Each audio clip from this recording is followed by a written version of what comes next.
আমরা গতকাল সারা রাত রাজপথে ছিলাম, আজকে আছি এবং আমরা যতদিন আওয়ামী লীগ আছে আমরা আওয়ামী লীগের ব্যাপারে কোনো রকম আমাদের মধ্যে দ্বিচারিতা নাই, আমাদের মধ্যে কোনো রকমের ফাটল নাই। আমরা আওয়ামী লীগের ক্ষেত্রে বিএনপি, জামাত, ছাত্রদল, ছাত্র শিবির থেকে শুরু করে যতগুলো রাজনৈতিক সংগঠন আছে, অ্যান্টি আওয়ামী লীগ, তারা সবাই আমরা একত্রে আছি।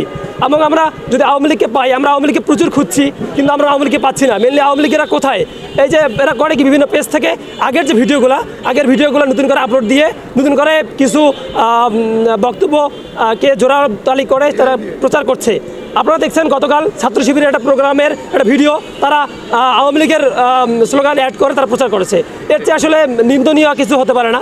তো আমরা জানাতে চাই ফেসিস্ট আওয়ামী লীগকে, আপনারা এটাও জেনেছেন যে আজকে 13 তারিখে রায়ের দিন কার্যকর করা হয়েছে, আগামী 17 তারিখ রায় হবে শেখ হাসিনার।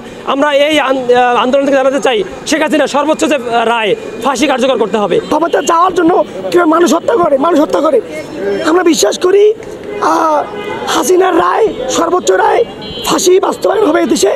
এবং যদি ফাঁসি বাস্তবায়ন না হয় এবং ফাঁসির রায় না হয়, তারা সারা বাংলাদেশের মানুষ কিভাবে আন্দোলন করতে হয়, কিভাবে সংগ্রাম করতে হয়, এটা আবারও এই দেশের মানুষকে শিখিয়ে দেবে এবং এই রাষ্ট্রকে শিখিয়ে দেবে। আমরা বিশ্বাস করি রাষ্ট্র হাসিনার সর্বোচ্চ যে রায়, সেই রায়, ফাঁসির রায়, সেটা বাস্তবায়ন করবে এবং অতি দ্রুত হাসিনাকে দেশে মাটিতে আনা হবে।